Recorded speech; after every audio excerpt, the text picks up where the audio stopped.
Buonasera, benvenuti alla seconda sessione della seconda assemblea è dedicata al nostro impegno nella Repubblica Italiana perché diventi una vera Repubblica delle Autonomie. Prima di dare la parola ai relatori che sono già pronti e collegati con noi, facciamo un brevissimo e rapidissimo ringraziamento a tutti coloro che ci hanno mandato un contributo video disponibile sul canale YouTube dell'Alleanza. Ricordiamo Jill Evans del Partito del Galles, Anne Tomasi della Corsica, Massimo Morettuzzo, consigliere e capogruppo nella regione Friuli Venezia Giulia del Patto per l'Autonomia, Albert Lanies, senatore della Val d'Aosta, che ci ha mandato un contributo importante sul futuro del federalismo in Italia, Toni Quattrone, che ci ha mandato un saluto da parte dei meridionalisti democratici, Agostino D'Antonio, che ci ha mandato un saluto dal comitato Montecopiolo e Sassofeltrio in Emilia Romagna, i due comuni protagonisti del referendum tradito, Gino Giammarino, editore, attivista, identitario, meridionalista e che si è messo a disposizione della sua comunità come candidato sindaco di Napoli, il professor Massimo Costa dell'Università di Palermo e mentore dei Siciliani Liberi con il suo importante contributo economico, Carlo Lottieri, che ha parlato a nome anche di Nuova Costituente e ha citato anche altre esperienze come la Rete 22 Ottobre, il ricercatore Luca Pardi del CNR e presidente dell'associazione che studia il picco del petrolio, che ci ha dato un importantissimo contributo sull'emergenza ambientale, e infine Giulia Lai del Movimento Liberu, che ci ha mandato un contributo sul rifiuto del concetto di deposito unico per le scorie nucleari, men che meno in Sardegna. Voglio ricordare anche che sono disponibili tra i materiali preparatori un documento che ci è pervenuto dal Coordinamento per la difesa della Costituzione relativo all'emergenza sulla legge elettorale e anche uno scambio di riflessioni che abbiamo avuto l'occasione di fare con il professor Giuseppe Remuzzi dell'Istituto Mario Negri sulla necessità di cure domiciliari e precoci per gli ammalati di Covid e che non ha potuto mandare un contributo vero e proprio perché ovviamente è operato di lavoro in questo periodo. Ringraziando queste 14 realtà che ci hanno mandato questo contributo, diamo subito inizio ai nostri lavori. I primi a intervenire saranno due ospiti. Il primo ospite che è Guido Grimaud dell'Union Valdôtaine e il secondo ospite è Pierfranco De Vias del Movimento Libero. Do la parola a Guido Grimaud.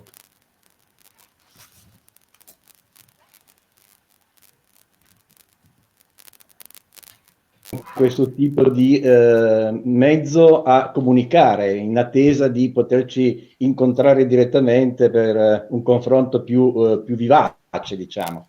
Intanto è con piacere e con onore che porto a tutti voi i saluti dell'Union Valdôtaine, porto a Autonomia e Ambiente il saluto e l'interessamento dell'Union Valdôtaine a nome e per conto del presidente attualmente facente funzione David Follien. Dicevo che è un piacere e un onore portarvi saluti per diverse ragioni. Innanzitutto perché vedo di nuovo dal vivo amici con i quali abbiamo lavorato nel passato per costruire, per lanciare queste proposte che voi state oggi ancora rilanciando. E quindi è con vivo piacere che vi saluto e vi porto i saluti del movimento dell'Union Valdôtaine. L'Union Valdôtaine che da circa 75 anni, dal 45, porta avanti e ha fatto sue le ragioni, le vostre ragioni, le nostre ragioni, cioè l'autonomia e l'ambiente. Autonomia innanzitutto, cioè abbiamo sempre rivendicato la possibilità di autogovernarci. Abbiamo come Valle d'Aosta uno statuto speciale, ci auguriamo che tutte le regioni d'Italia possano avere questo tipo di statuto speciale, anzi di più di questo statuto speciale, perché auspichiamo tutti quanti una vera e propria Italia federale. Quindi l'auspicio è che le possibilità di autogovernarci e di autodeterminarci siano sempre più ampie e condivise, da nord a sud, dalla Valle d'Aosta fino alla Sicilia, perché questo vuol dire tanto. Autogovernarsi, e proprio poi si entra nel tema dell'ambiente, autogovernarsi vuol dire anche prestare attenzione al mondo nel quale si vive e gestirlo noi direttamente in prima battuta, in prima persona. E da questo punto di vista l'esempio della Valle d'Aosta, come di altre regioni, penso a statuto speciale, possono costituire degli esempi per altre regioni e altre comunità. Perché dico ambiente? La Valle d'Aosta, come voi sapete, è un ambiente di montagna molto fragile, fragilissimo per tutta una serie di ragioni. Quando piove, quando ci sono alluvioni, per le valanghe, tutta una serie di problematiche che nel tempo siamo riusciti a gestire perché siamo presenti sul territorio e perché sul territorio agiamo quotidianamente.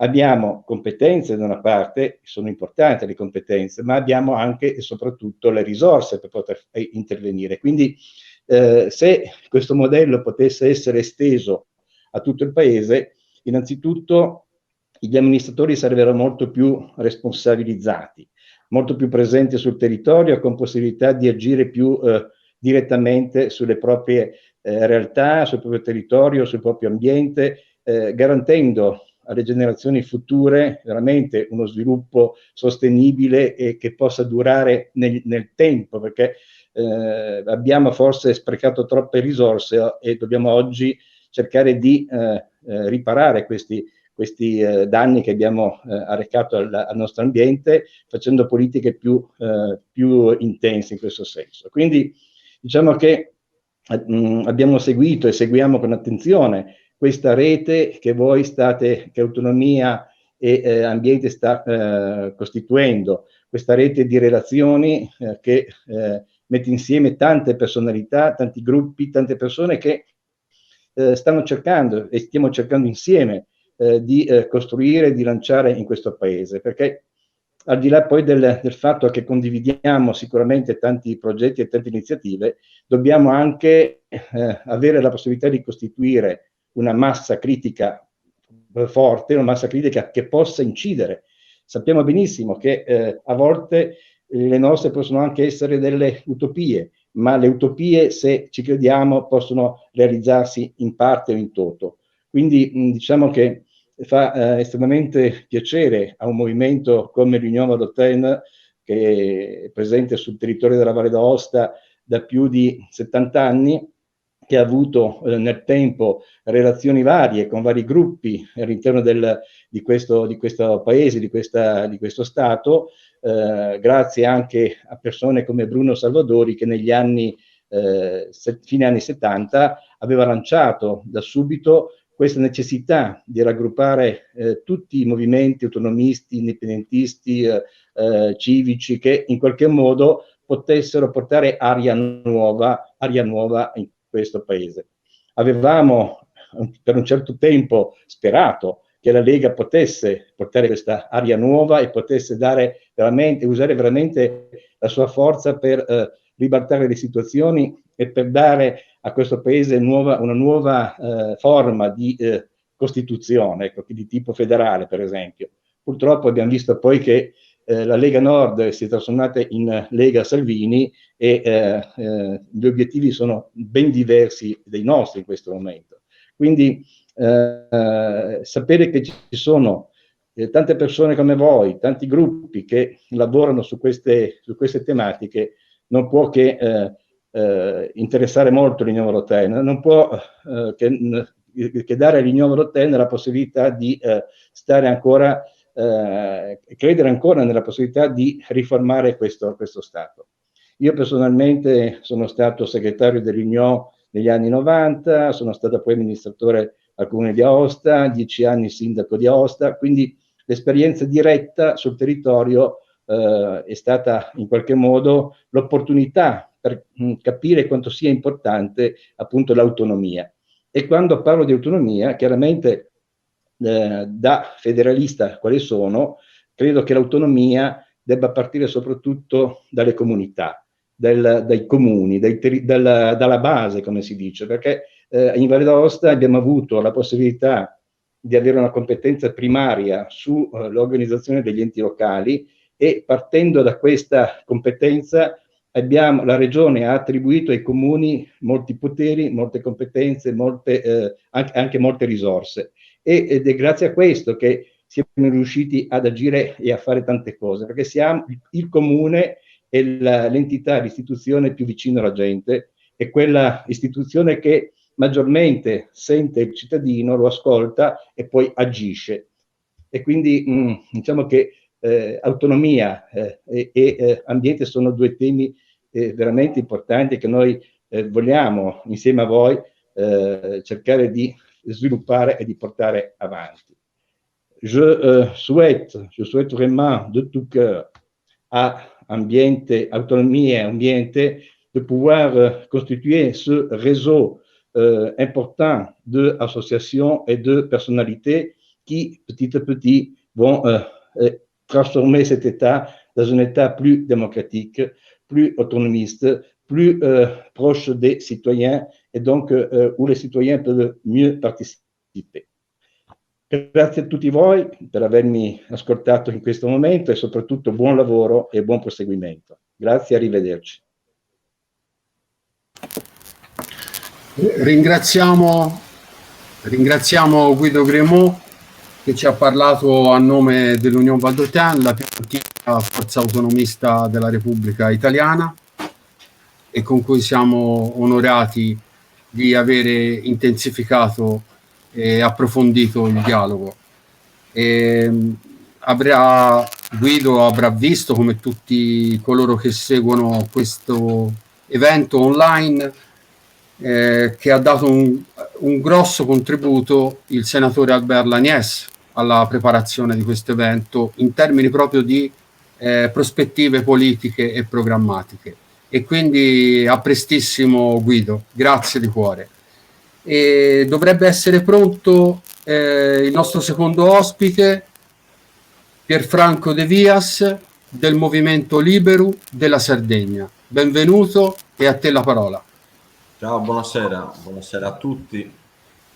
Porto i saluti di Liberu del popolo sardo a questa assemblea. Volevo dire che noi partecipiamo già da tempo ai lavori diciamo di avvicinamento ad Autonomia Ambiente e abbiamo trovato in questa rete un luogo in cui collaborare su diversi aspetti che sono comuni a tanti popoli che attualmente appartengono alla Repubblica Italiana.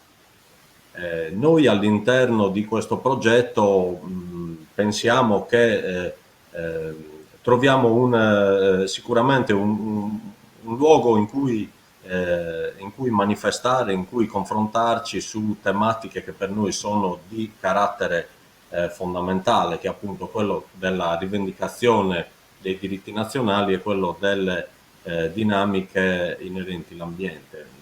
Liberu è sempre stato, sin dalla sua nascita, estremamente sensibile alle tematiche ambientali e allo stesso tempo pensa che le tematiche ambientali siano una componente imprescindibile della rivendicazione della costruzione di una Sardegna migliore, di una Sardegna completamente autodeterminata e costituitasi in nazione indipendente.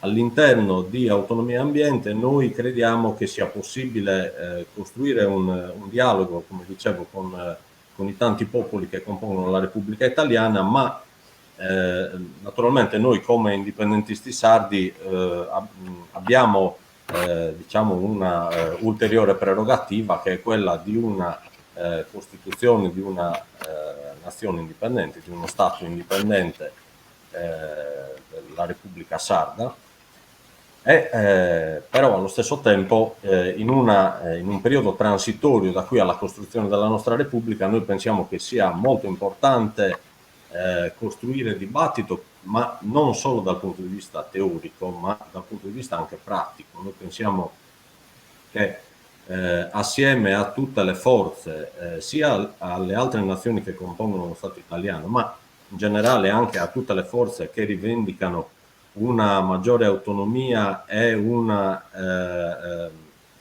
decentralizzazione dell'assetto dello Stato, pensiamo che sia bene unire le forze, sia bene per tutto quello che è il periodo di prigionia che noi come popolo sardo continueremo a passare dentro la Repubblica Italiana, cerchiamo di rendere questa prigionia il meno doloroso possibile. Quindi crediamo che sia opportuno studiare assieme anche agli altri popoli che ritengono di avere delle necessità anticentraliste, studiare delle lotte comuni, delle lotte che possano dare una vivibilità migliore, una maggiore possibilità di esprimere le proprie necessità all'interno di quello che è, perlomeno fino a quando noi continueremo a rimanere all'interno di questo Stato. E quindi io credo che uno dei punti fondamentali su cui si dovrà andare a discutere è innanzitutto un'analisi sulle dinamiche neocentraliste, cioè più centraliste del normale centralismo che c'è sempre stato, perché ormai la scusa del Covid è diventato il coperchio per tutte le pentole. Qualsiasi volontà di centralizzare le decisioni ormai viene motivata col fatto che, siccome c'è una pandemia in corso, quindi non si può più discutere, tutte le decisioni vanno accentrate, ma per decisioni non parlo solo delle decisioni sanitarie, che già di per sé abbiamo visto quanti danni ha fatto la pretesa di avere una regia unica per tutti, è imprescindibile e indifferente a qualsiasi differenza. Ma allo stesso tempo i problemi riguardano anche le questioni economiche, riguardano le questioni anche di rappresentanza. Non dimentichiamoci che sull'onda di una spinta demagogica dilagante, con la caccia allo spreco, mentre la Repubblica Italiana credo che rimarrà nella storia fra uno degli stati più spreconi della storia umana, però sono andati alla caccia dello spreco, e naturalmente questo spreco viene sempre trovato lì dove c'è rappresentanza democratica. Ciò che è stato ottenuto è che oggi i rappresentanti che devono andare nel Parlamento italiano devono essere ancora più ricchi di come già erano ricchi prima. Quindi queste sono tutte dinamiche che poi vanno a danneggiare la rappresentatività democratica in generale, ma in particolare quella delle nazioni e delle piccole comunità. Nel caso della Sardegna, che è una nazione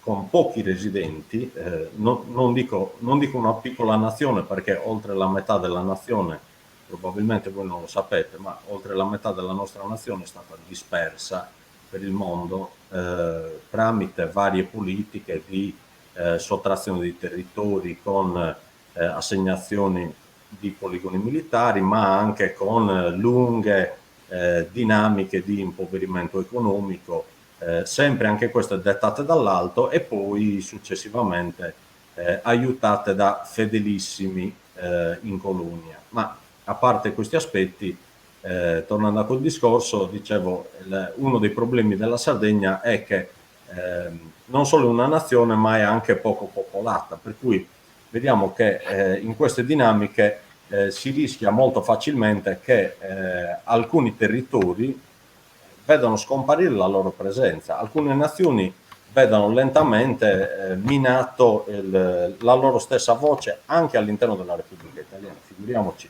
prima ancora di discutere di costituzione di repubbliche proprie. Io credo che il progetto di autonomia ambiente serva anche per mettere sul tavolo dinamiche scottanti come queste, cioè parlare di cose che sono veramente importanti e da qui passare all'azione, perché è necessario che ci si faccia forza un po' tutti assieme, nonostante credo che le forze non siano, perlomeno adesso, non siano determinanti all'interno della Repubblica Italiana, però è bene che iniziamo con le nostre poche forze a fare massa e cercare di far sentire una voce comune, perlomeno su tematiche che sono fondamentali per tutti quanti.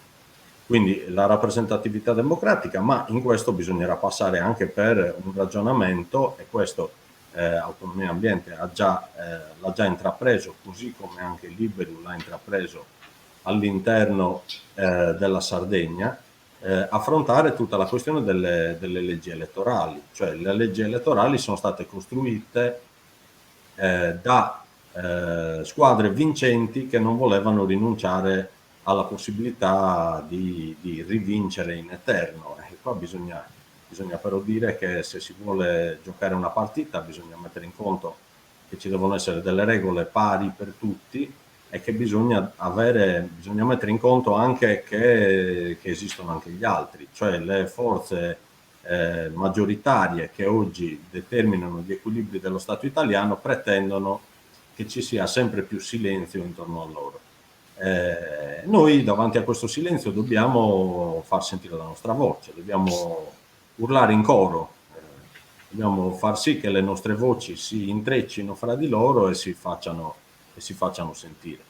Per cui bisognerà mettere allo studio anche tutto un discorso articolato sull'alternativa elettorale, fare in modo che le nazioni, che tutti i territori dello Stato italiano abbiano veramente voce. Oggi vediamo che così non è, sostanzialmente la voce è sempre stata data, ma sempre più viene data su base economica, cioè i territori forti parlano e gli altri in silenzio. Più che i territori, diciamo, i rappresentanti economici dei territori forti. Credo che noi abbiamo anche in questi passaggi delle necessità comuni, ma poi queste necessità noi le ritroviamo anche per quanto riguarda la rappresentatività in Europa. Noi abbiamo bisogno che,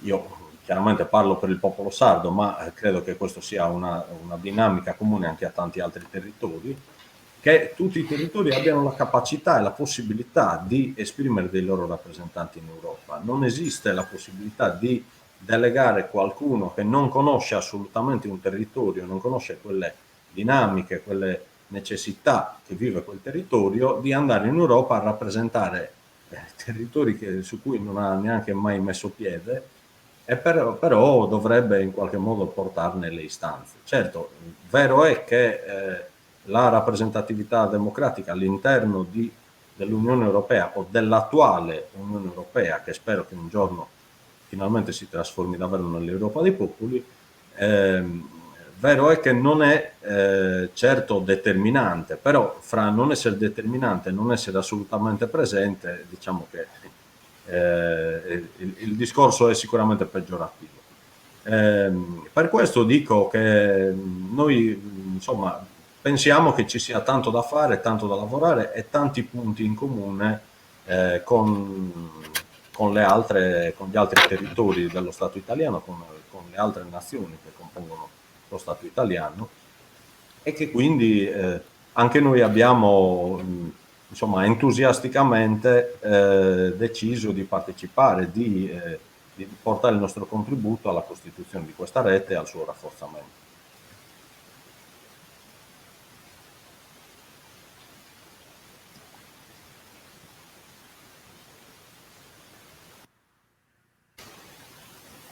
Mauro, non ti sento.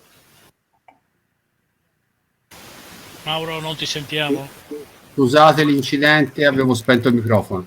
No, stavo ringraziando Pierfranco e che penso abbia concluso. Sì. Grazie. Grazie.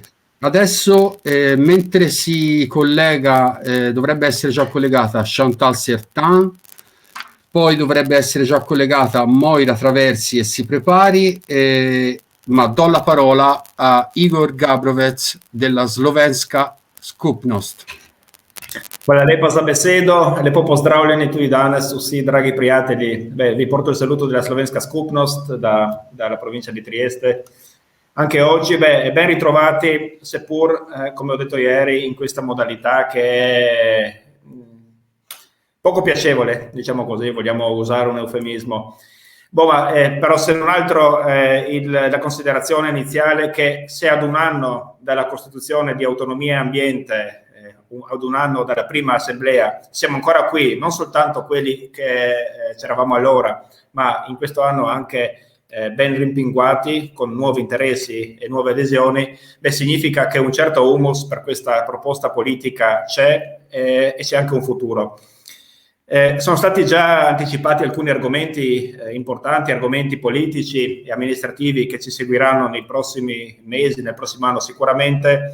La legge elettorale che prima o poi dovrebbe arrivare al dunque. Io ricordo a luglio scorso c'era una delle prime scadenze della presentazione di emendamenti al Senato, quando sembrava dovesse venire calendarizzata. Da luglio scorso siamo quasi già ad un anno e nulla fa intravedere che ci siano idee chiare sulla legge elettorale. Quel che è chiaro è che avremo un Parlamento fortemente ridimensionato numericamente e ciò a scapito naturalmente delle forze politiche piccole e come forze politiche anche di tutto quello che è una proposta politica diversa, non collaudata a livello nazionale, diversa dagli schemi tradizionali, espressione di peculiarità territoriali che non hanno soltanto l'interesse e la necessità di essere rappresentate, ma io credo che sia nell'interesse della comunità in genere avere delle voci che siano anche voci fuori del coro, voci espressione di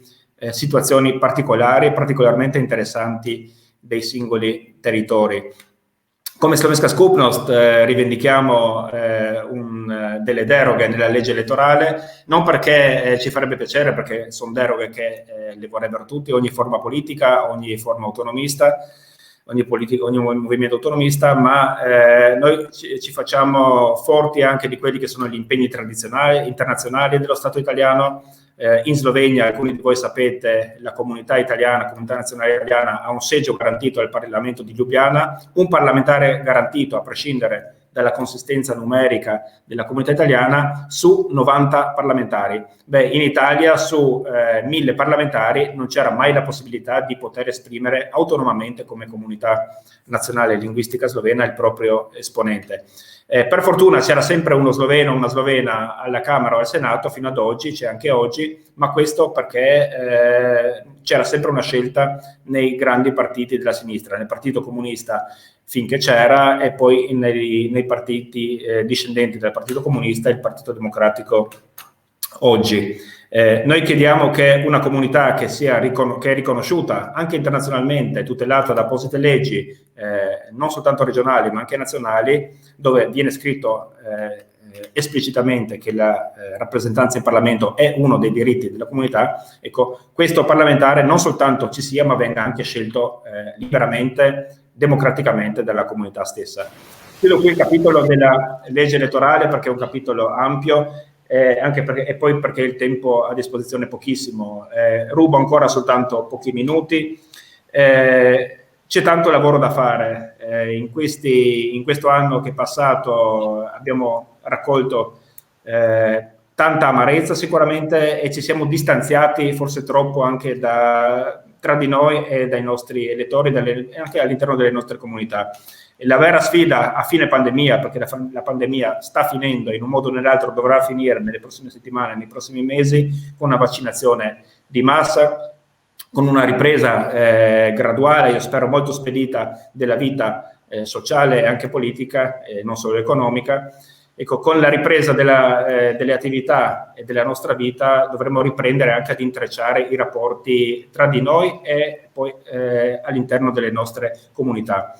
Io dico sempre che bisogna vedere anche nei concorrenti, nelle altre forze politiche, negli altri movimenti, nelle altre realtà, cos'è che ha funzionato. Se penso al Movimento dei 5 Stelle, con i quali non ho condiviso tantissime cose, devo dire che però quello che funzionava nel Movimento 5 Stelle degli inizi era il contatto diretto, molto basilare, attivistico, su tantissimi temi che venivano fortemente sentiti dalle persone. C'era la lotta alla casta, agli sprechi, alle ingiustizie, proprio quelle terra che hanno fatto la fortuna del Movimento 5 Stelle, poi sono diventati casta anche loro, ma questo è un altro discorso. Ripartendo dal ricercare alcuni argomenti che sono fortemente sentite, gli argomenti ecologisti sicuramente anche tra i giovani, ripartendo da questioni concrete, facendo banchetti che non si fanno più, raccolte firme,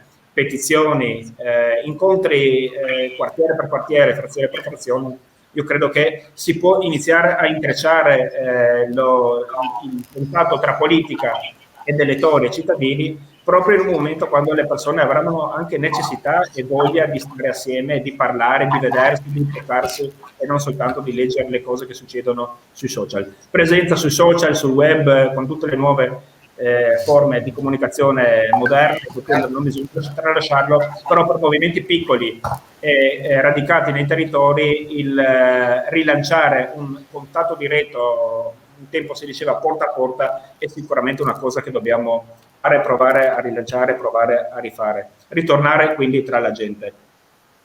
Ti stai avviando alla conclusione, vero Igor? Mi sto avviando alla conclusione dicendo soltanto che se l'amico Pierfranco della Sardegna sogna una nazione autonoma, indipendente, noi saremo già molto molto felici se potessimo rilanciare i concetti di autonomia nelle regioni che dovrebbero già esserlo. A 50 anni dall'autonomia e dalla Costituzione del Friuli Venezia Giulia, quale entità che dovrebbe avere un qualcosa di autonomo all'interno dello Stato italiano, dobbiamo concludere oggi che di questa autonomia c'è ben poco. E quindi rilanciare anche questi temi per il Friuli Venezia Giulia e per ogni regione, direi io. Se già non si arriva a stati autonomi, delle vere autonomie amministrative e politiche sono possibili e sono inquadrate anche in quello che è il concetto di un'Europa unita ma rispettosa delle diversità e dei territori. Grazie e scusatemi se sono stato troppo lungo. Grazie Igor anche per aver ricordato che la nostra prima frontiera è il ripristino della Costituzione e degli statuti esistenti, che sono in gran parte inapplicati e traditi. Allora, si collega Alfredo Gatta, si prepara Chantal Sertan, ma prende la parola la mia conterranea Moira Traversi del Comitato Libertà Toscana. Buongiorno a tutti, sono Moira Traversi, sono consigliera di Comitato Libertà Toscana e sono a favore dell'autonomia e dell'autogoverno della Toscana. E gli argomenti di cui parlare sarebbero vastissimi e numerosi. Vorrei però sottolineare che l'essere umano ha bisogno di fare inferenze, cioè ha bisogno di generalizzare e porta a conclusioni sbagliate, perché pensare che da una cosa fatta in quel modo si deduce che tutte le cose che le somigliano siano fatte in quel modo ha serie conseguenze. Questo per spiegare che il territorio della Toscana è diverso dal territorio della Sardegna, è diverso dal territorio del Trentino, della Romagna. Quindi ogni realtà è a sé. Uno degli argomenti che mi sta molto a cuore in questo momento storico e particolare, perché stiamo vivendo una pandemia, è la sanità. La cosa importante è che ci siano delle strutture che siano proprio vicinissime al cittadino. Bisogna avere un adeguamento delle risorse assistenziali, sia a livello clinico che organizzativo e gestionale. Dobbiamo puntare a dei distretti che siano direttamente a contatto con il cittadino, un'assistenza di prossimità. Quindi uno sviluppo, diciamo, di modelli organizzativi che vadano incontro ai vari bisogni. E sono tantissime le motivazioni che spingano un cambiamento e una riorganizzazione di queste aree, diciamo, di cure primarie, che ti farebbero anche evitare molto probabilmente l'ospedalizzazione. Il primo è il progressivo invecchiamento della popolazione, un aumento dei bisogni sanitari e sociali, la prossimità dei servizi anche a domicilio. Poi abbiamo un'aumentata prevalenza della polipatologia, che richiede un approccio complesso, articolato e multiprofessionale. Poi un progressivo anche modifica di un contesto sociale, con l'aumento delle persone sole, della povertà, e quindi abbiamo una fragilità e la necessità di trovare delle figure che si prendano cura a domicilio o nelle strutture sanitarie di prossimità.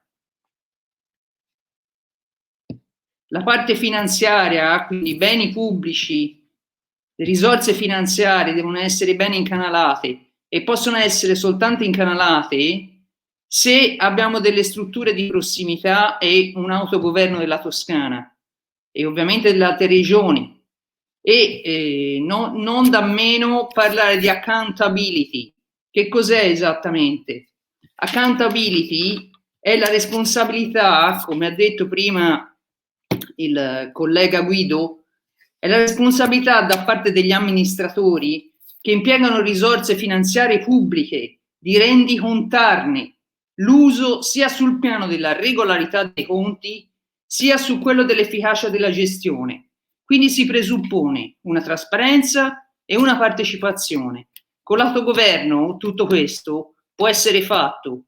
Più c'è un centralismo, più non sappiamo dove i nostri soldi vanno a finire.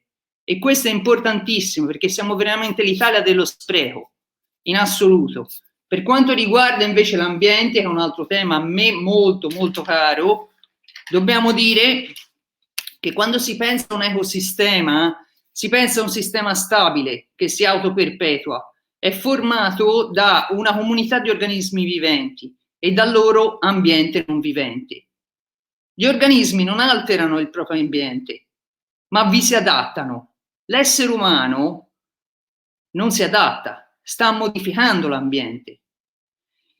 Dobbiamo proprio cambiare la mentalità.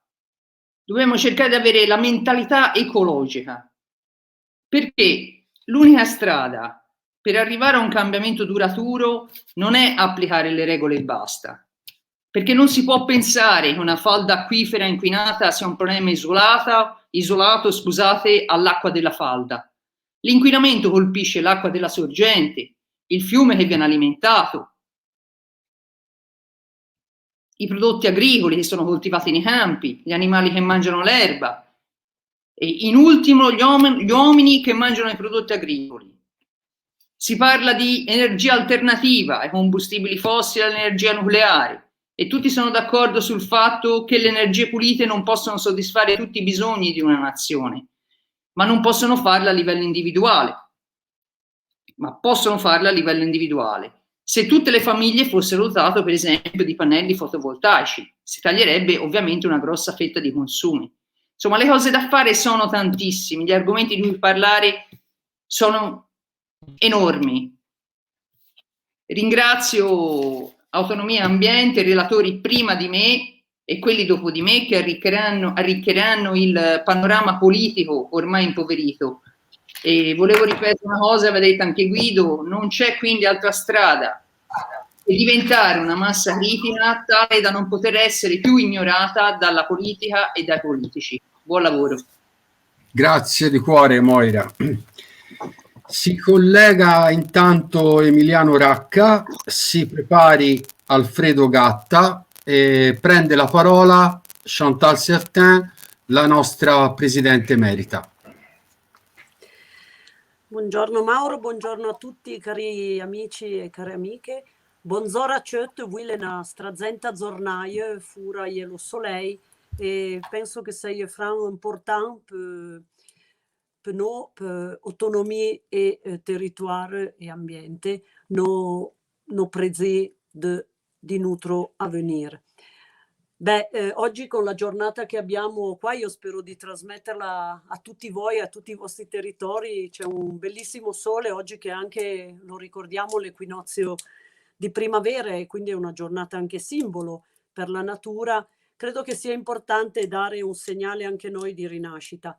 Beh, innanzitutto credo che Autonomia e Ambiente ha dimostrato diciamo, la sua maturità in questo anno di lavoro, andando a cercare e mettendo da parte un po' i vari veti che erano in auge, e cercando proprio anche nei territori, lo abbiamo fatto noi come Alpi e come Allianz Valdôtaine, di andare a cercare di lavorare di nuovo in collaborazione non solo nel Consiglio regionale, ma anche sui temi e quindi politicamente con l'Union Valdôtaine. Era un rapporto che si era rotto negli anni, quando l'Union Valdôtaine, non certo sotto la presidenza di Guido Grimaud, aveva deciso di lasciare EFA. Mi fa molto piacere che oggi in Valle d'Aosta l'Union faccia di nuovo un passo e si avvicini nuovamente ad autonomie e ambiente, perché credo che è chiaro che l'unione fa la forza, lo abbiamo detto tante volte, e dobbiamo avere il coraggio di discutere e di trattare i temi insieme, se vogliamo portare avanti e progredire. Credo che, lo ha ricordato anche in precedenza Guido, ma lo hanno ricordato anche ieri negli interventi di tutti i rappresentanti dei nostri movimenti, l'autonomia e l'indipendenza non basta rivendicarla, è una responsabilità, bisogna prepararla. Io credo che negli anni abbiamo perso questo, non abbiamo preparato la nostra autonomia, l'abbiamo lasciata andare, e piano piano è un po' come un fuoco, se non si alimenta poi si spegne e non riscalda più.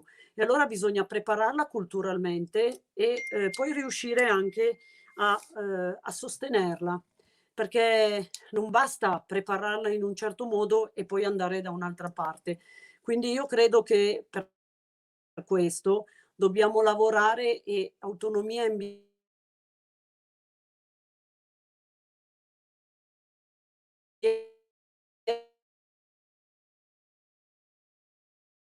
mi sono confrontata quando ero assessore all'istruzione, ed è stato importante, dicevo, preparare culturalmente il nostro territorio. Oggi vorrei parlarvi di un tema che mi sta particolarmente a cuore. Parliamo in questo periodo, e Allianz in questo ha cercato sempre, Alpe e Allianz hanno cercato sempre di portarlo avanti, parliamo di economia circolare, di economia sostenibile, di fonti, energie rinnovabili, e sappiamo che hanno tutti a che fare con il nostro, appunto la parola chiave nostra, ambiente, ma anche agricoltura.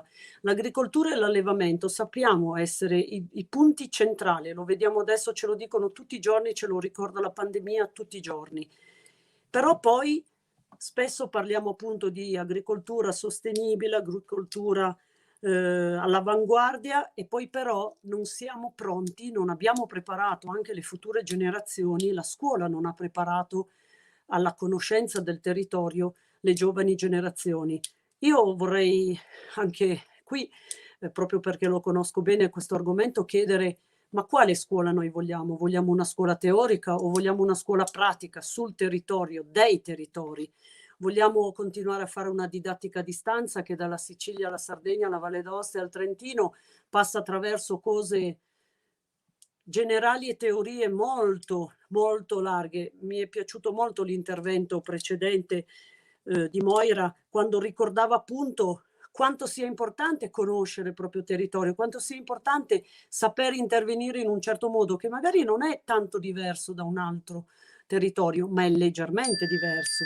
Ecco, io credo che ad esempio questo momento, e la didattica a distanza mi permette proprio di fare questo, perché probabilmente sarebbe molto più sano che si lasciasse, e questo devo dire il ministro Bianchi lo ha lasciato fare alle regioni, ha lasciato sulla scuola l'indipendenza, cosa che non era venuta prima, l'indipendenza ai presidenti delle regioni di decidere se chiuderle o no, se adeguare o no gli orari, se chiudere alcuni ordini e non tutti, se permettere le uscite sul territorio. Noi con le giornate che abbiamo oggi di primavera non possiamo portare i bambini fuori per tutta una serie di misure, di numeri, eccetera, che sono del tutto teorici, e intanto sappiamo che ogni giorno portiamo via del tempo alle nostre generazioni. E allora investire nei centri di ricerca. La Valle d'Aosta lo ha fatto nel tempo, poi anche lì si è dimenticata ogni tanto, ha sostenuto un'università. Noi lo scorso anno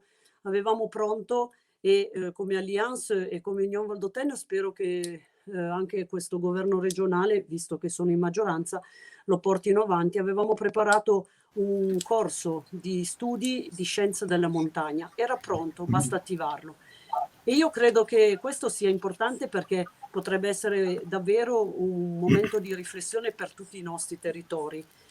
E poi un altro aspetto.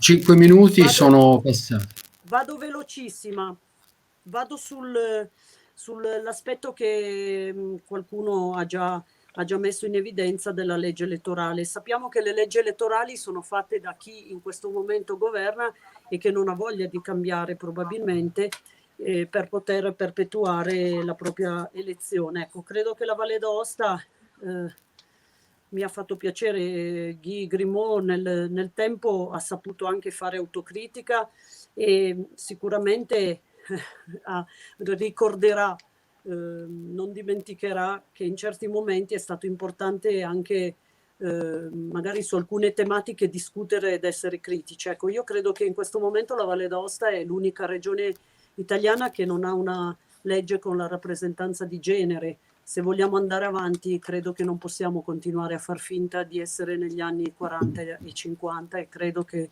anche su questo, oltre alle tematiche che avete già trattato e sulle quali non torno, naturalmente la rappresentanza dei vari territori. Bene. Quindi Grazie. ho messo un po' di carne al fuoco, perché credo che sia importante proprio lavorare sui temi autonomia e ambiente. Se lavorerà su temi concreti avrà un futuro e riuscirà sicuramente a continuare a crescere. Se invece ci appiattiremo all'amministrazione, probabilmente non riusciremo a sopravvivere, perché ognuno guarderà il suo orticello. Grazie a Chantal Sertin. Allora, si collega intanto Gianluca Castriciano, si prepara Emiliano Racca e do la parola a Alfredo Gatta, Pro Lombardia Indipendenza. Buongiorno, rinnovo i miei saluti a tutti i rappresentanti e i sostenitori dei movimenti indipendentisti ed autonomisti che insieme a noi stanno provando a rilanciare le legittime istanze delle comunità territoriali, secondo me autenticamente nazionali, all'interno della Repubblica Italiana, e da liberarle da questa nuova ondata di neocentralismo italiano, come l'ha definita ieri Visentin, che è secondo me il dato più preoccupante in questo momento della gestione della pandemia. Avevo premesso che i miei 2 interventi sui temi in scaletta avrebbero riguardato, secondo me, 2 nodi cruciali nell'orientamento dell'indipendentismo lombardo. Se ieri avevo rimarcato l'importanza di un indipendentismo a forti tinte identitarie, ma al tempo stesso inclusivo, a vocazione europeista e nel solco di un'idea di un'Europa federale, dell'Europa e dei popoli, oggi secondo me sarebbe opportuno fare, chiamiamolo, un ulteriore passo avanti, avviare un cosiddetto processo di maturazione che logicamente non ci porti lungo una via tangente, ma si rinsaldi a sua volta al punto di partenza identitario. La premessa di fondo è che la Lombardia non ha chiaramente un'identità omogenea. La Lombardia ha una identità sicuramente eterogenea, anzi, secondo me la Lombardia ha un'identità più eterogenea di tante altre comunità nazionali presenti nella Repubblica Italiana. Ci sono tante cartine al tornasole che possono dimostrare questo mio ragionamento, ad esempio nessun dubbio su quale sia la bandiera nazionale veneta. nessun dubbio su quale sia la bandiera nazionale sarda, nessun dubbio su quale sia la bandiera nazionale siciliana, tanti dubbi, non da parte mia, su quale sia la bandiera nazionale lombarda. Tanti dubbi, se io adesso per esempio dovessi aprire un sondaggio per indicare su un campione di 1000 lombardi su quale potesse essere la bandiera che più la rappresenti, avrei una moltitudine di risposte tra croci di San Giorgio, Ducale di Insubria, Biscioni Visconteo, Rosa Camone, eccetera, eccetera. Altro punto, il discorso, tante discussioni, ad esempio, nel ritrovare un'unità linguistica tra bresciani, bergamaschi, mantovani di Insubri che rallentano il processo di promozione e rilancio della lingua lombarda, al contrario ad esempio di ciò che avviene per quanto riguarda il processo di promozione della lingua friulana. L'errore, secondo me, di base, l'errore storico che è stato fatto dall'indipendentismo e dall'autonomismo lombardo è stato fondamentalmente, sono stati due errori. Il primo, quello di non accettare e rilanciare questa eterogeneità interna dell'identità lombarda come fonte di potenziale ricchezza.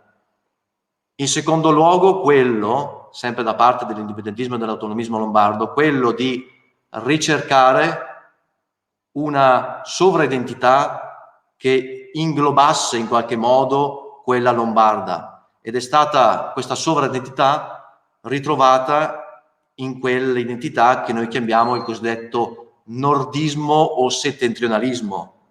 La conseguenza di questa sovraidentità nordista e settentrionalista è il fatto che dalla giusta avversione allo Stato italiano centralista si è passati alla suggestione di uno Stato più piccolo ma altrettanto centralista. In pratica dal centralismo italiano si è passati a un centralismo lombardo. In pratica Roma è stata sostituita da Milano, ma un centralismo lombardo che non è meno pericoloso per la Lombardia, perché nega alla Lombardia stessa una sua specifica identità territoriale ed identitaria. Pertanto, per Pro Lombardia Indipendenza, aderire ad un progetto come Autonomia e Ambiente non vuol dire rinunciare alla propria identità, non vuol dire annacquare la propria identità, vuol dire anzi, al contrario, esaltare e rilanciare la propria identità, perché la si va a radicare sul territorio comunale, quindi su Brescia, su Bergamo, su Milano, su Sondrio e su Como. 5 minuti, Alfredo. Sì, concludo. La si va ad agganciare sganciandola dalla questione settentrionale che al pari della questione meridionale sono figli e sono effetti collaterali di quel centralismo italiano, sono le due facce della stessa medaglia chiamato Stato centralista italiano che noi dobbiamo contrastare. Ringrazio per l'attenzione e naturalmente Autonomia e Ambiente per tutti e dappertutto. Grazie. Grazie Alfredo, siamo ovviamente tutti un po' tesi, emozionati e anche un po' imbarazzati dallo strumento, ma stiamo andando bene e stiamo andando nei tempi per ora. Allora, chiedo alla regia di preparare il contributo in differita di Federico Simoni. Chiedo a Gianluca Castriciano di prepararsi, però adesso prende la parola Emiliano Racca dei Liberi Elettori Piemonte.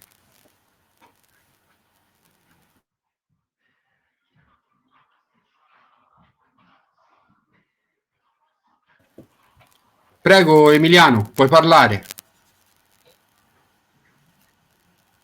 Buonasera, spero che mi sentiate bene. Sì, perfetto. Niente, io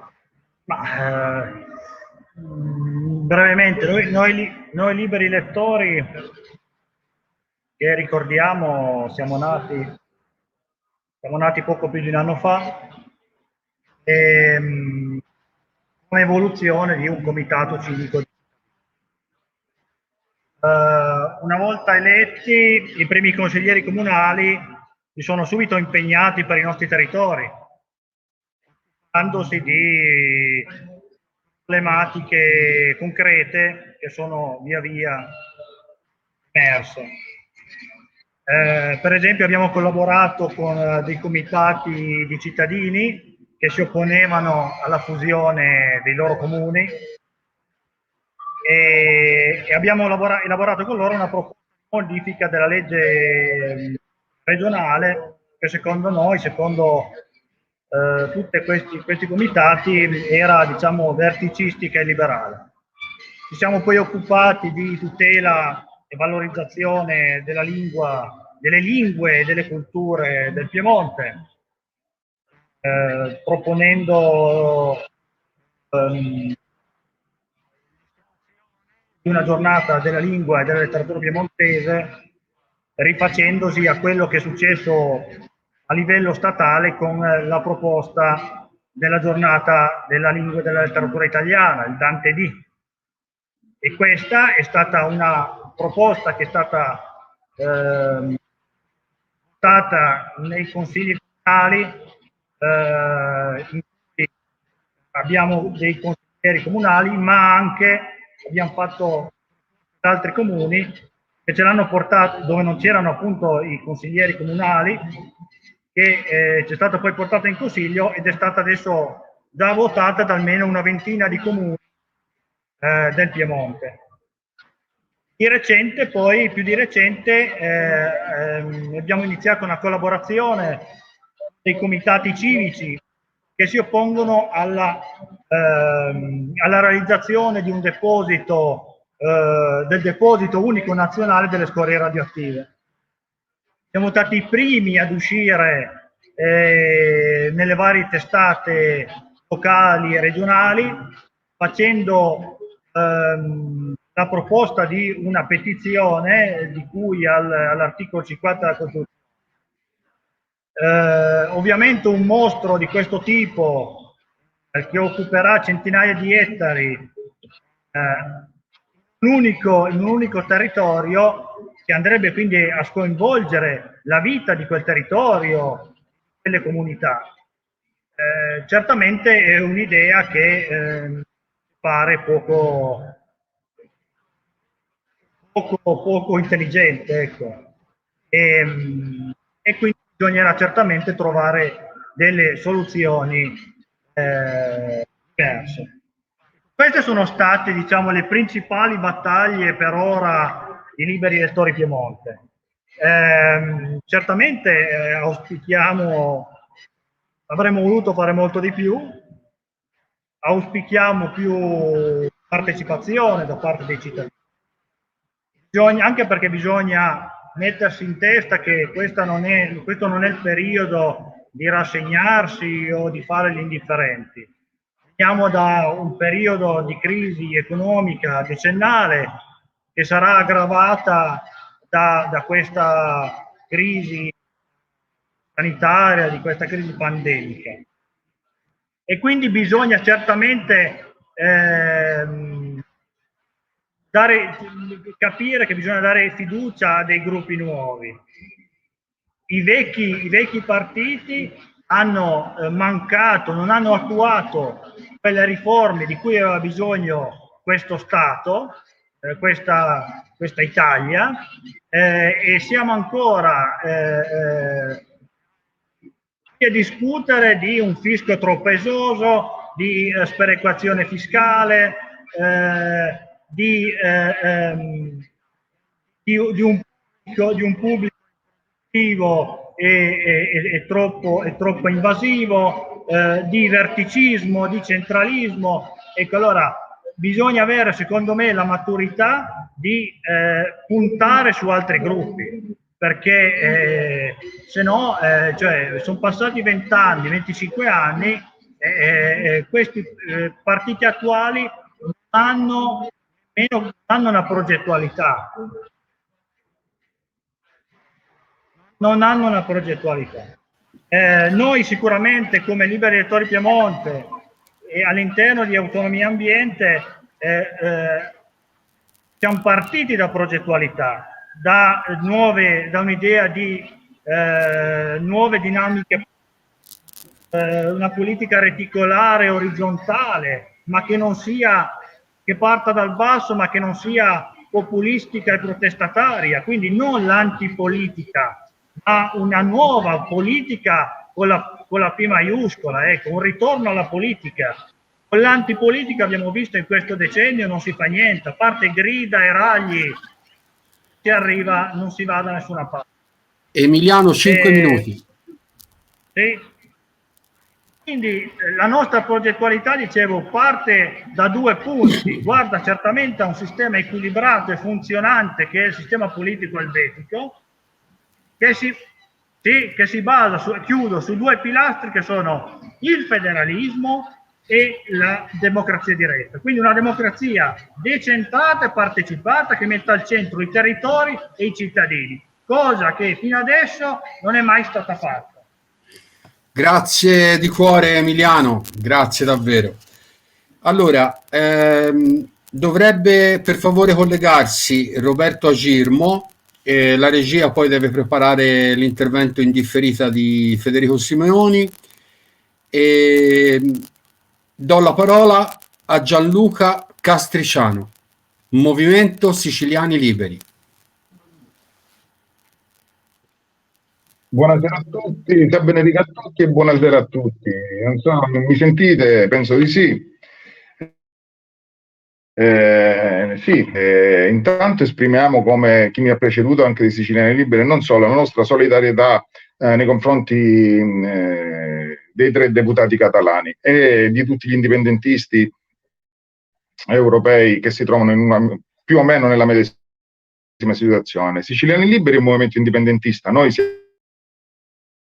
siamo indipendentisti, abbiamo le radici ben salde nel nostro passato, nel nostro fin con l'era moderna, nel 1812, si ripete nel 48, fino ad arrivare all'autonomia nostra, l'autonomia della regione siciliana, che è il fulcro e il punto nevralgico anche delle nostre problematiche in questo momento. Noi abbiamo una visione di sviluppo sostenibile, siamo qui anche per questo, a condividere questo percorso con voi, perché crediamo in un rilancio dei popoli italiani e della possibilità di arrivare all'indipendenza, perché il nostro obiettivo finale è l'indipendenza. Ne siamo consapevoli che è un percorso difficile, lungo, però partiamo da un punto che è la nostra autonomia. L'autonomia siciliana è la prima che è stata concessa. Noi, insomma, la regione siciliana nasce prima della Repubblica Italiana, come l'autonomia, il nostro statuto nasce prima della riconosciuto. Noi abbiamo delle prerogative all'interno del nostro statuto che consentirebbero alla Sicilia di essere effettivamente, anche politicamente, una nazione all'interno dello Stato italiano, perché lo statuto siciliano è un patto tra 2 entità, quella italiana e quella siciliana. Non per nulla la nostra regione si chiama Regione Siciliana e non Regione Sicilia, e il nostro è il Parlamento siciliano, che è inoltre il più antico del mondo. Ad esempio, che il capo della polizia in Sicilia dovrebbe essere il presidente della regione, come per esempio il presidente della regione siciliana potrebbe partecipare ai consigli dei ministri con potere deliberativo. Abbiamo inoltre un'autonomia finanziaria non applicata che ci consentirebbe di avere 10 miliardi di euro l'anno da poter spendere in Sicilia. Sono soldi nostri, soldi che dovrebbero rimanere qui per se si fosse rispettata l'autonomia siciliana. Io credo che noi stiamo portando avanti una battaglia per radicarci su tutto il territorio siciliano, pensiamo e vogliamo essere un punto attrattivo per quanto riguarda quei siciliani. Le ultime elezioni regionali non sono andate a votare il 53% delle persone. Credo che l'unico percorso, la Sicilia è uno di quei, non ha un vero e forte in questo momento rappresentanza, non ha assolutamente, anzi, una rappresentanza territoriale all'interno del Parlamento siciliano, come non ha una rappresentanza in quello italiano.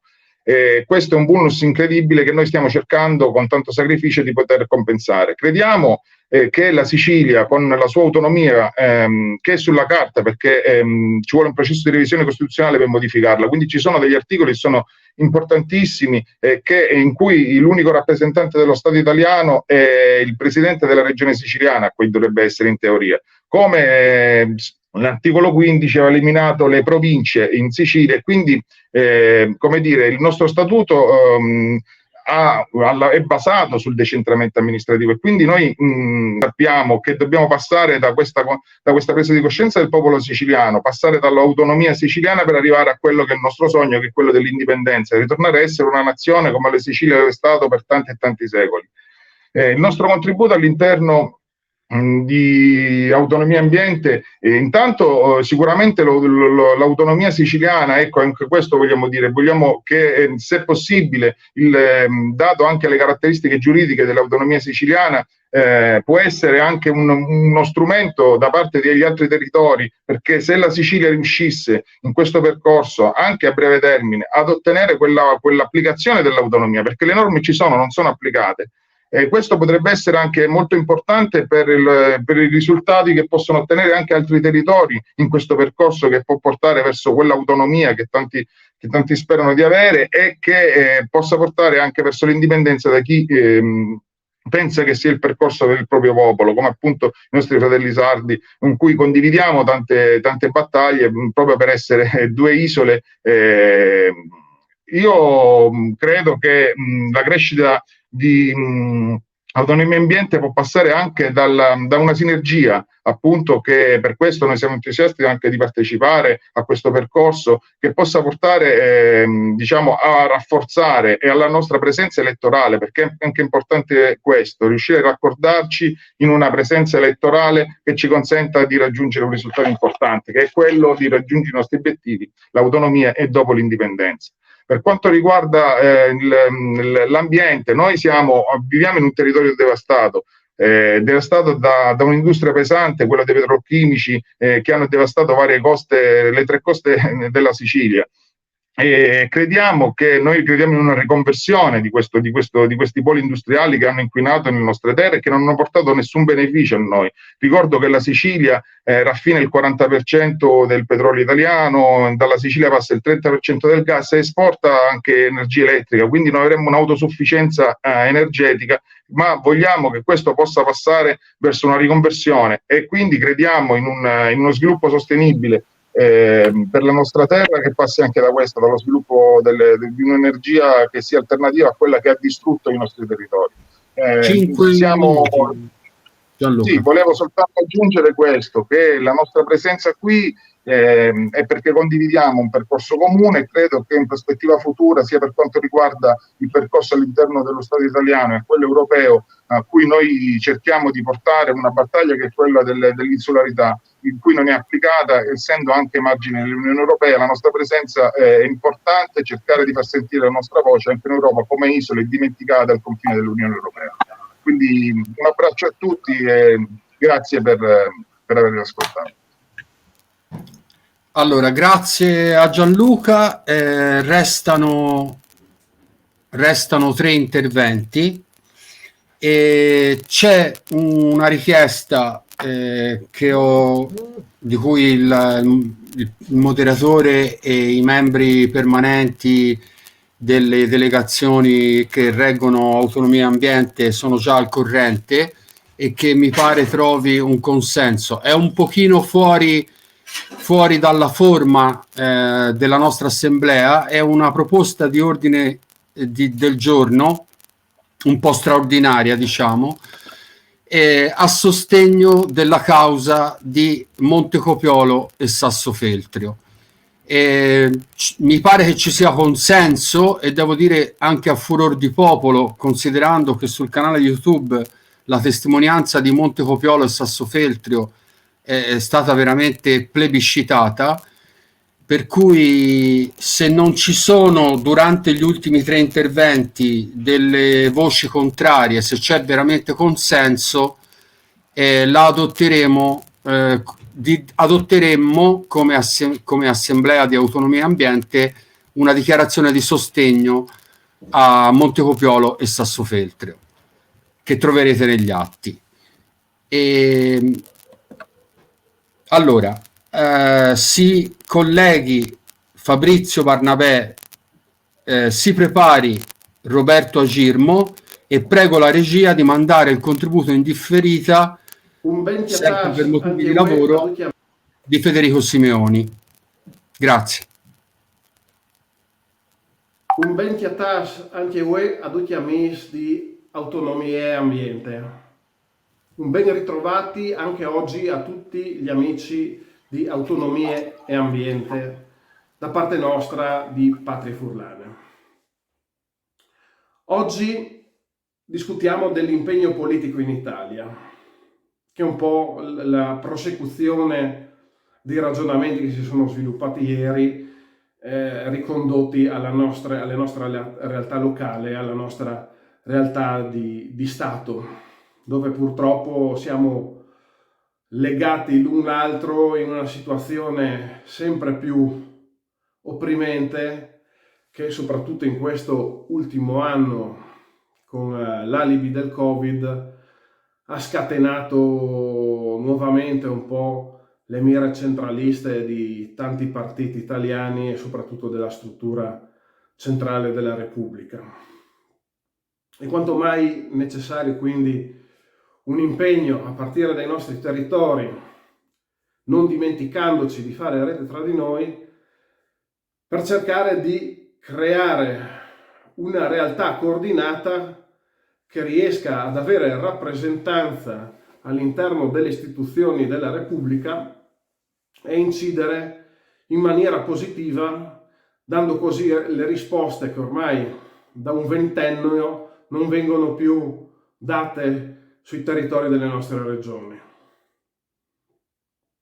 Questo ultimo anno Autonomia e Ambiente ha avuto dei focus, delle battaglie fondamentali su cui io non cito tutte, ma quelle che hanno interessato di più noi come realtà di Patrie Furlane, che siamo una rappresentanza del gruppo nazionale friulano, quindi ci siamo sentiti particolarmente coinvolti nelle battaglie in tutela delle realtà minorizzate, delle economie locali, ma soprattutto una battaglia fondamentale senza la quale noi non possiamo riuscire a avere una rappresentanza, una soddisfazione ufficiale, è proprio quella di riuscire a portare avanti una legge elettorale che dia rappresentanza ai territori. Noi non chiediamo di avere quote riservate per il nostro gruppo nazionale, per la nostra minoranza, però siamo convinti che la legge elettorale vada riformata in direzione di garantire l'accessibilità, pari accessibilità a tutte le rappresentanze politiche presenti sul territorio, dal partito statale al partito locale, alla lista civica. Perché chi ha la forza per poter accedere a una percentuale sul proprio territorio deve essere garantito di avere una adeguata rappresentanza. Non possiamo fare ripartizioni spurie per cui i voti delle minoranze vengono scippati e ricalcolati a favore solo dei partiti di maggioranza presenti sul territorio statale italiano. Questo è una negazione della democrazia e su questo noi intendiamo batterci fermamente con l'aiuto di tutti i movimenti che aderiscono a Autonomia e Ambiente. Inoltre bisogna che ci teniamo collegati, ci teniamo stretti in questo momento particolare, perché è molto facile che da questa situazione ne escano rafforzate visioni che portano alla soppressione delle opinioni non allineate. I nostri movimenti per la maggior parte esprimono tutte opinioni non allineate a quelle dei partiti di maggioranza e non possiamo tacere e accettare in maniera passiva il fatto che si tenterà di metterci a tacere per agevolare le manovre del conducente. Questo non possiamo accettarlo. Dobbiamo anche dare un occhio molto particolare a quello che sarà l'attuazione dei fondi del recovery sui nostri territori. Non possiamo permettere che siano soldi a debito spesi solo per fare grandi opere, infrastrutture. Devono essere investimenti che devono avere ricadute anche a livello locale, e soprattutto dobbiamo stare attenti che l'alibi della green economy non diventi un nuovo grilletto che fa scattare il debito pubblico. Noi siamo convinti della preservazione ambientale, perché l'ambiente e il paesaggio sono elementi costitutivi dell'identità di ogni popolo, ma non possiamo permettere che politiche economiche dirigiste attuate con la scusa della green economy stravolgano le nostre economie locali e che generino solamente nuovo debito. Su questo io chiedo da parte di Patria Friulana che ci sia la massima sensibilità da parte dei partiti aderenti alla rete Autonomia Ambiente, ma anche a livello europeo dei partiti aderenti a European Free Alliance. Buon proseguo dei lavori a tutti.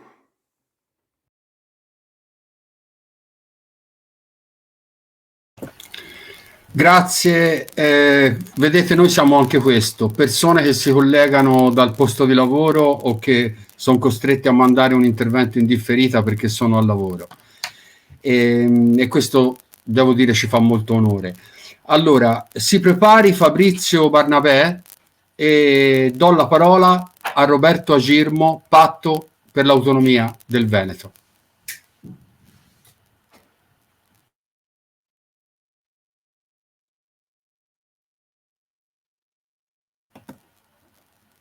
L'audio non mi pare attivo, o sbaglio?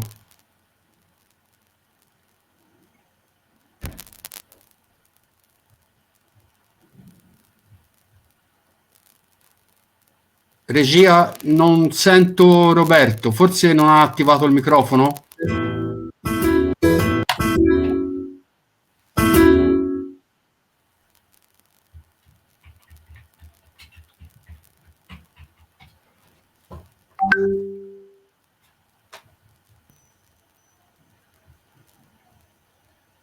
Allora, c'è un piccolo problema tecnico con Roberto. Direi che mentre Roberto... Pronto? Roberto? Roberto, mentre provi a esci dal tuo browser e rientri, inverto gli interventi e se è pronto do la parola a Fabrizio Barnabè, detto Caveia, del Movimento per l'Autonomia Romagna. Poi Caveia come simbolo della Romagna. Fabrizio, puoi parlare.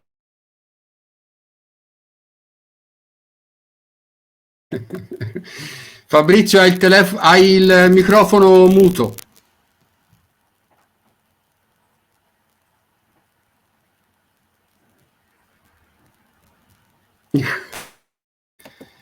No, non sento neanche Fabrizio. Adesso hai il microfono muto,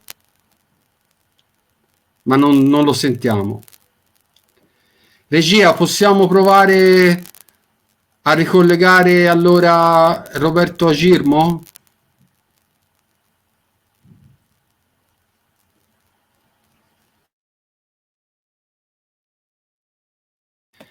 Roberto, vuoi provare a riprendere la parola, per favore?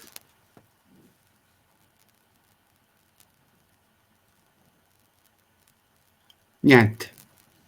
Incidente di fine seduta. Incidente di fine seduta. Allora, dovete semplicemente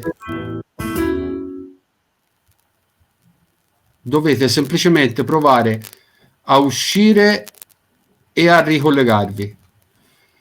Nel frattempo vi informo che non sono arrivati dissensi, per cui possiamo adottare in forma assolutamente straordinaria un ordine del giorno a sostegno della causa dei comuni di Monte Copiolo e Sassofeltrio, che 14 anni fa votarono per spostarsi dalla regione Marche alla regione Emilia-Romagna, e il disegno di legge che deve completare l'iter assecondando questa volontà popolare è giunto in Senato, e come abbiamo ascoltato ripetutamente e come si capisce bene dalla bellissima testimonianza di Agostino D'Antonio, direi che è proprio arrivato il momento che il Senato chiuda questo,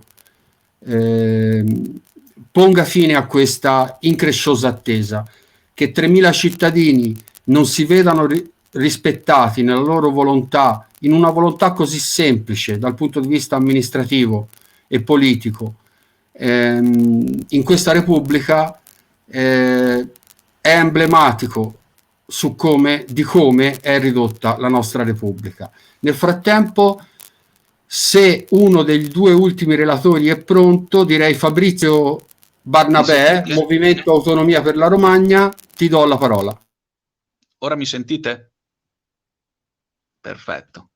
Allora, mi allaccio al discorso di Montecopiolo e Sassofeltrio brevemente, ma così semplicemente perché è chiaramente una battaglia che ci riguarda da vicino, visto che questi sono due comuni romagnoli che volevano giustamente essere riconosciuti come tali, ma il potere centrale glielo ha impedito. Molto semplicemente hanno fatto un referendum legittimo, secondo le regole della Costituzione, troppo tempo fa, 13 anni fa, ormai 14 anni fa, e non è stato attuato. Questa è un po' la sintesi dei fatti, che parla da sola. È una situazione che molto emblematica della situazione di crisi della Repubblica Italiana in questo momento, solo perché sono due piccoli comuni con poche persone all'interno, qualche migliaia di persone comunque.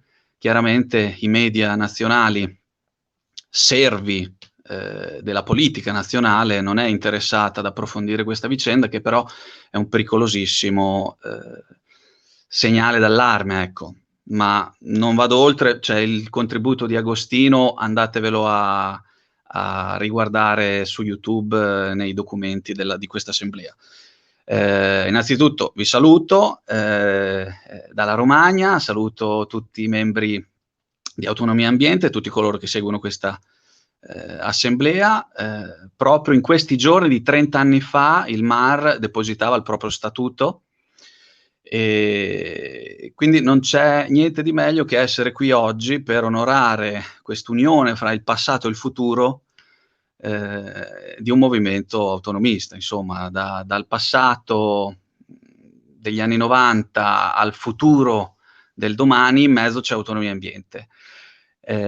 Chiaramente in quello che è stato fatto in quest'anno da parte di Autonomia Ambiente, fra le tantissime cose concrete di cui è stato ampiamente dato risalto in questa assemblea, ce ne sono tante molto importanti, a partire dall'attenzione sulla legge elettorale, sulla sanità di prossimità, in generale su un ritorno alla prossimità istituzionale, tanto. Ma una cosa non è stata, secondo me, adeguatamente sottolineata.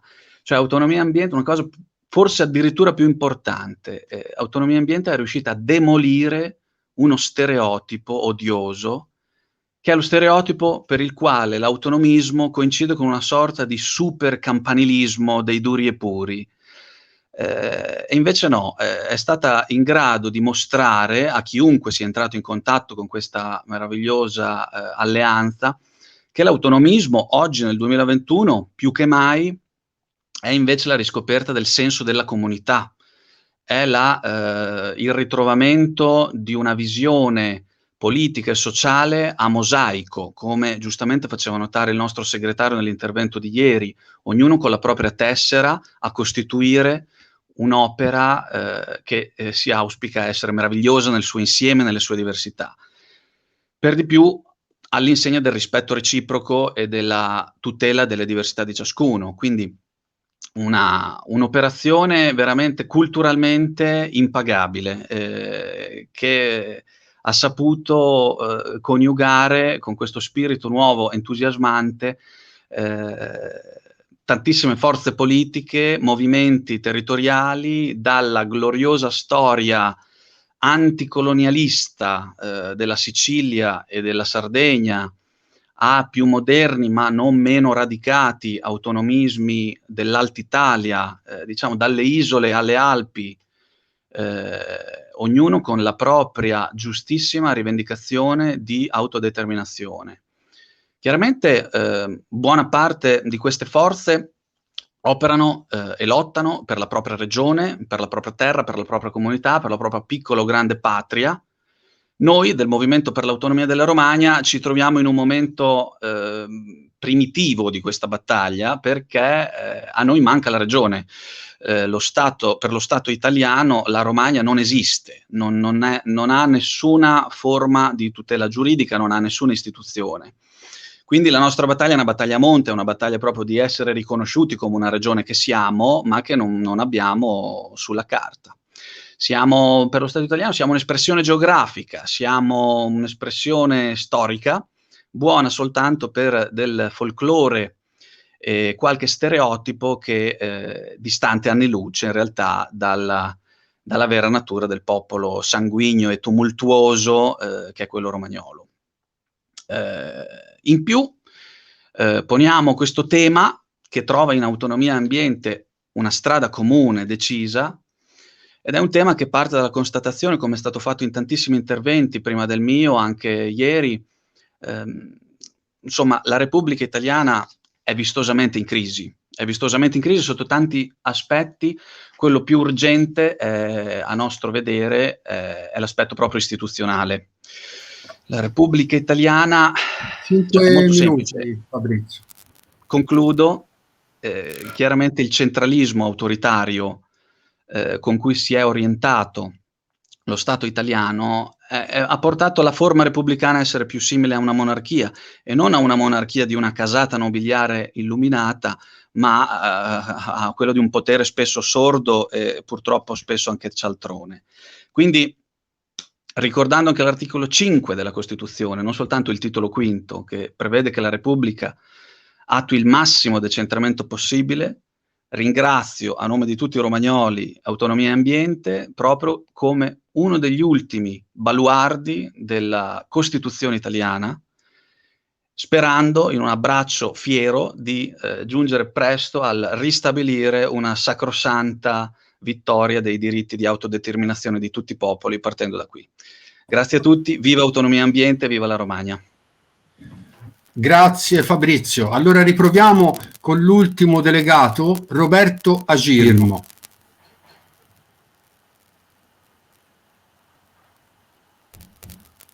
E non lo sentiamo.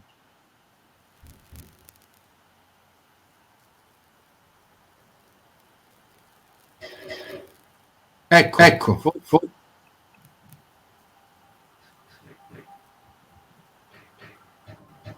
No. Non lo sentiamo.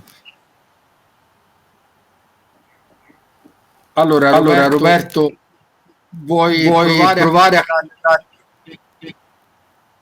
dal telefono?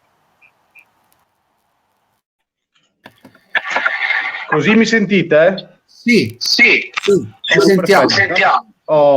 Ora, innanzitutto chiedo scusa, purtroppo è successo, non doveva succedere, ma è successo. È normale. Allora, vabbè, adesso è il bello della diretta, mettiamola così.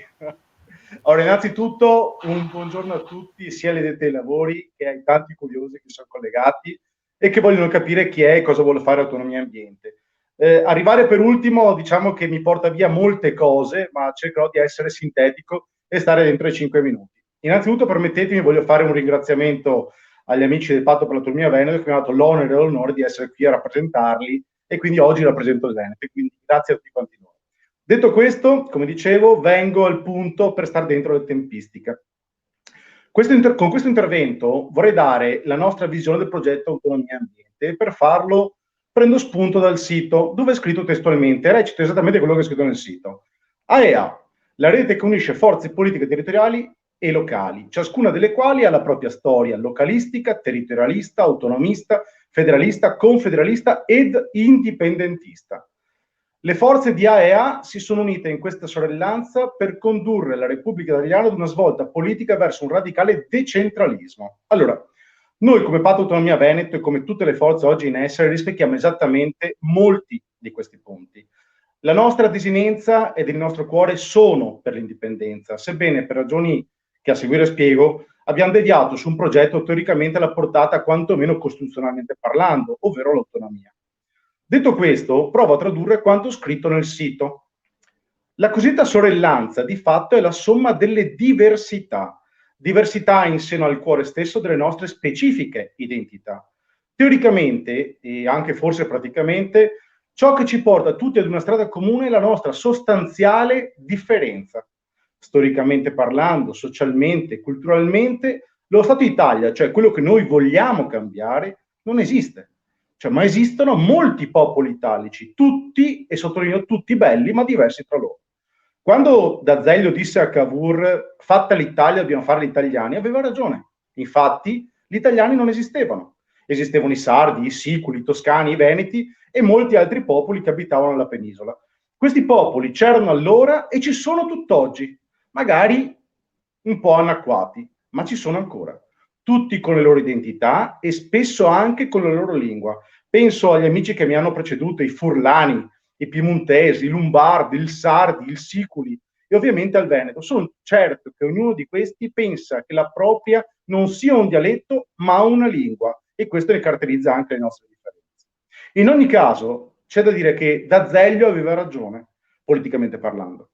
Guardandolo dal suo punto di vista, ovvero sia l'obiettivo sabaudo però non è mai stato raggiunto. I popoli ci sono ancora e come delle braccia coperte sono ancora fieri delle loro peculiarità identitarie. Siamo diversi allora, ma allora perché assieme in questo percorso di AEA? Allora, tutte le forze presenti in AEA hanno un obiettivo comune: cambiare radicalmente la formula centralistica che ha devastato tutta la penisola. Questo obiettivo comune ha reso possibile questa cooperazione, una cooperazione che si basa sulla profonda convinzione che nessuno può riuscire ad arrivare alla meta se non ci arriva.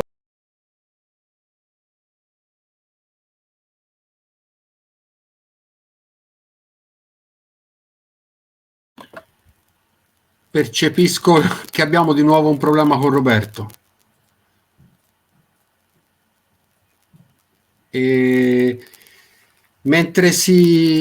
Mentre la regia prova a ricollegare Roberto,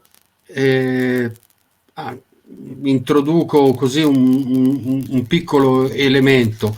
Ricordo che la sorellanza in questo primo anno di vita si è occupata e ha approfondito attraverso il meccanismo dei delegati permanenti pochissimi temi, e lo ha fatto perché il minimo comune denominatore lo stiamo cercando poco a poco, con umiltà, ben consci che ci dobbiamo avventurare in un cammino partendo dalle nostre differenze, dalle nostre storie, dalle nostre aspirazioni, che sono anche diverse nel medio-lungo termine, ma nel breve termine lavorare attorno all'idea di una Repubblica delle Autonomie e di un'Europa delle Regioni, come stava dicendo anche Roberto Agirmo, è essenziale.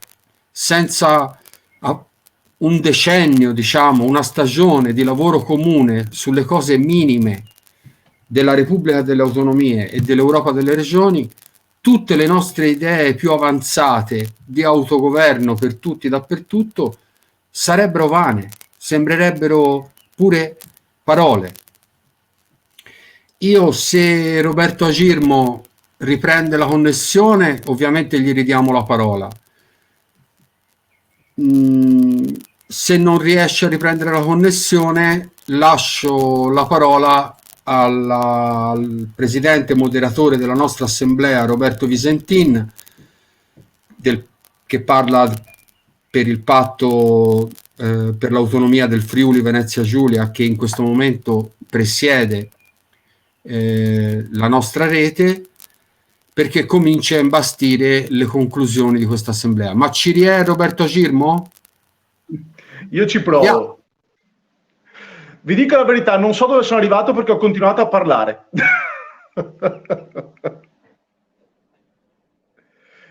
E non vi sento. Niente, è un collegamento che non vuole arrivare. Ti era rimasto un minuto scarso per la conclusione. Vabbè, chiudo, vado in conclusione. Allora, in buona sostanza, il mio intervento voleva portare ad un elemento fondamentale, ovvero sia, le forze sorelle sono sicuramente forze sorelle diverse le une dalle altre e la diversità che ci contraddistingue ci ha portato ad andare avanti per un'unica logica. Abbiamo un obiettivo comune. Vogliamo assolutamente cambiare la filosofia di questa nazione, una filosofia centralistica. Volevo mettere l'accento sul discorso del dividi e impera che il centralismo ci ha portato ed in modo particolare a quel nord contro sud che per troppo tempo hanno tirato la corda in direzioni diverse. Bene, tirare la corda in direzioni diverse non va assolutamente bene. Trovare un accordo tra tutti è assolutamente il nostro obiettivo ed è quello che noi vogliamo fare.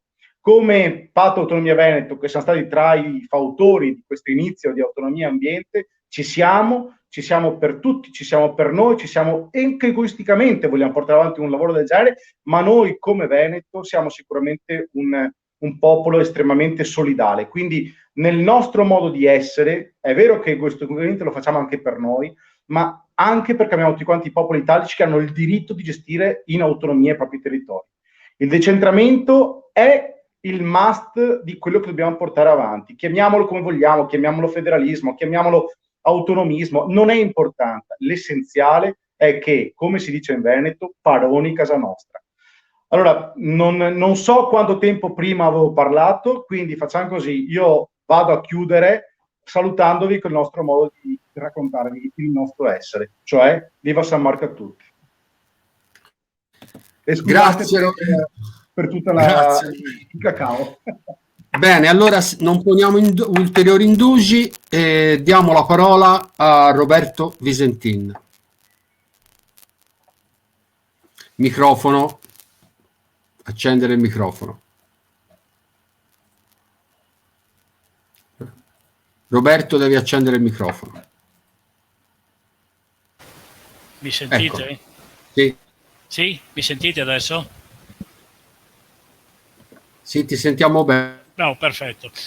No, rimanere in silenzio è la cosa più difficile per me, ma dovevo farlo perché alla fine avevo questo onere, quello di non sintetizzare perfettamente quello che è stato detto, ma tentare un minimo di organizzazione per il domani, perché dopo questa seconda assemblea generale ci sarà un domani, ci saranno dei lavori da svolgere, ognuno di noi dovrà impegnarsi, quindi è necessario anche darsi un progetto e un ordine di lavori e delle cose concrete sulle quali continuare la discussione. Questa rete è nata dal basso, non è nata come contenitore preformato dove tutto era deciso, dove qualcuno poteva scegliere se entrare o meno. È una cosa che si sta creando assieme, cercando un minimo comune denominatore, senza chiedere a nessuno di rinunciare alle proprie peculiarità. Quindi lasciando ad ognuno il diritto di agire in piena autonomia sul proprio territorio, tentando giorno dopo giorno di costruire e di mettere assieme le cose che più ci accomunano, che più riguardano le nostre similitudini, le nostre richieste. E allora io direi che darei almeno un 3, proprio partendo da questa considerazione e da questa volontà. Direi che ci sono almeno 3 cose che ci possono unificare, sulle quali possiamo trovare sicuramente un minimo comune denominatore.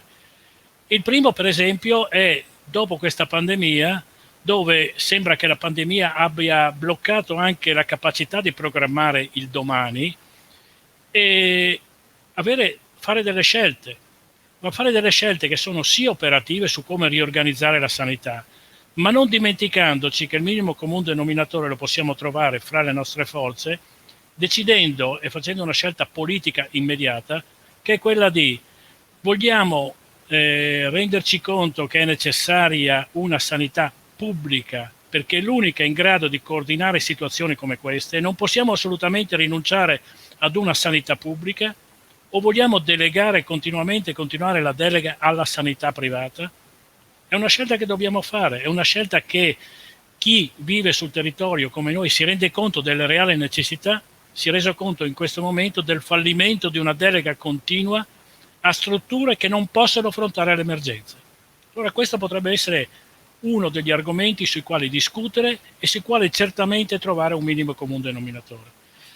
Il secondo è quello delle risorse, che sono le risorse naturali che molte nostre regioni hanno e che regalano quasi fossero terra di colonia, dove non si riconosce neppure dei diritti o dei vantaggi ad essere rapinati da questi tipi di attività, che possono essere dalle risorse idriche al petrolio, altre cose. Cose piccole? No, di grande importanza, perché stabiliscono un rapporto diverso con il centro, stabiliscono il fatto che non siamo terre di colonia dove si sfrutta e non si paga quello che si adopera, quello che è un uso, che giustamente deve essere proprietà e deve essere sfruttato collettivamente, ma crediamo che le popolazioni sulle quali ci sono queste risorse alla fine non debbano diventare delle servitù o delle schiavitù, come una volta esistevano quello che erano le servitù militari, soprattutto per esempio la regione dove abito, che poi noi chiamavamo in realtà schiavitù militari, e di fatto lo erano. Ecco, non dobbiamo essere quindi terra di colonia e dobbiamo rivendicare il diritto ad avere un vantaggio dalle risorse che produciamo, che in questo momento praticamente regaliamo. Questo è il secondo argomento sul quale dovremmo confrontarci, magari con riunioni apposite. Il terzo argomento, che è quello che ci riguarda sicuramente tutti, è quello che compete le leggi elettorali. Ci dovremo chiaramente battere per leggi elettorali diverse da queste, che vanno a fare letteralmente violenza ai territori, a far sì che ormai tutto sia deciso, perché addirittura le candidature vengono decise autonomamente dai partiti senza neppure interpellare il territorio, la necessità di superare sbarramenti che impedisce alle realtà locali, anche se omogenee, anche se numerose, di partecipare e di essere presenti. E questo è chiaro che lo dovremo fare con delle proposte con le quali ci confronteremo di continuo e con le quali è una delle tre punti che io direi di dare come lavoro futuro e come impegno futuro. Non possiamo chiaramente discutere di tutto, non possiamo chiaramente risolvere tutte le cose che sono state giustamente anche proposte, ma dovremo concentrarci su alcuni argomenti che sono vitali per il proseguo della nostra avventura e della nostra esperienza. E quindi decidere e chiarire qual è la visione della sanità che abbiamo, decidere le risorse come le dobbiamo sfruttare, ma soprattutto decidere di chi sono e se i territori hanno diritto di rivendicare la loro libertà su queste risorse. E altra cosa, le leggi elettorali. Come ripeto, questo è una cosa che, nascendo dal basso, ci permette di fare questa operazione. Nulla è deciso se non coordinato e deciso all'unanimità. Ed è proprio per questo che ci dobbiamo concentrare su grandi tematiche, su grandi decisioni, lasciando piena libertà nel territorio di ognuno alla libera decisione e alla libera scelta di quello che vogliamo privilegiare. Ovvero, noi siamo una somma di diversità. Non dobbiamo mai dimenticarci che essere una somma di diversità obbliga anche a non tentare fusioni o creazione di nuovi partiti, perché sarebbe la negazione di quello che stiamo impostando.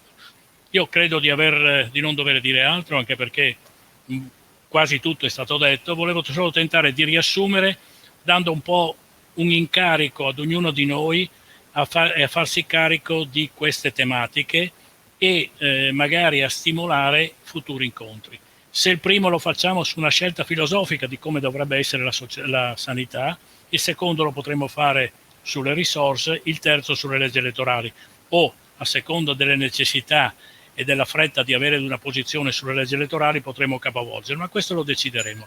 L'importante è che anche sul nostro sito escano dei commenti e delle suggerimenti su ulteriori possibilità di discussione, ma però su argomenti che permettano di trovare e di continuare questa nostra avventura. Vi ringrazio e ripasso la parola al gestore dell'evento, perché obiettivamente si sono ringraziati, ieri l'ho già fatto ma lo rifaccio oggi, si sono ringraziate molte persone, molti interventi, molti contributi, ma chi va ringraziato per tutto questo, per aver reso possibile l'utilizzo di questi contributi in maniera concreta, è Mauro Vaiani, che va di nuovo ringraziato a conclusione. Grazie Roberto, e direi che siamo riusciti anche a non sforare troppo con i tempi. Ci resta veramente, perché è giusto farlo, fare una serie di ringraziamenti, intanto alle nostre famiglie che ci supportano e ci sopportano nel nostro impegno politico anche da casa, anche dal posto di lavoro.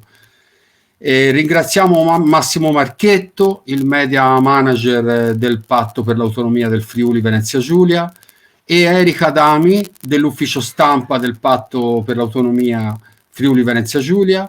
Ringraziamo anche Jenny Perron del blog giornale storico Le Peuple Valdôtain, Alessandro Rampani di Radio Onyx, che ci è stato vicino nella preparazione di questa assemblea, Renzo Giannini, il mio amico videomaker di Prato, che anche lui ci è stato vicino e ci ha aiutato,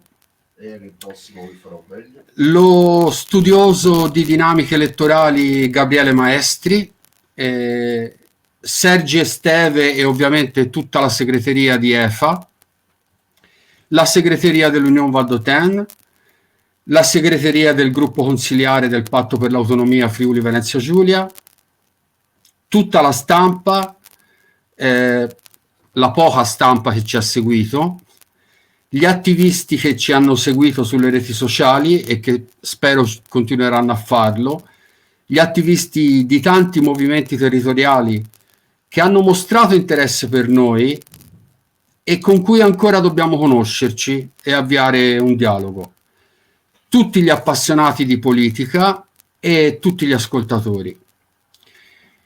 La seconda assemblea generale di Autonomia e Ambiente si chiude, i delegati permanenti del collegio di presidenza saranno riconvocati a breve, sia attraverso il vecchio collegamento WhatsApp che ci ha fatto un po' sudare, in particolare ieri, sia attraverso il nuovo strumento Telegram, per concretizzare i prossimi passi politici e organizzativi.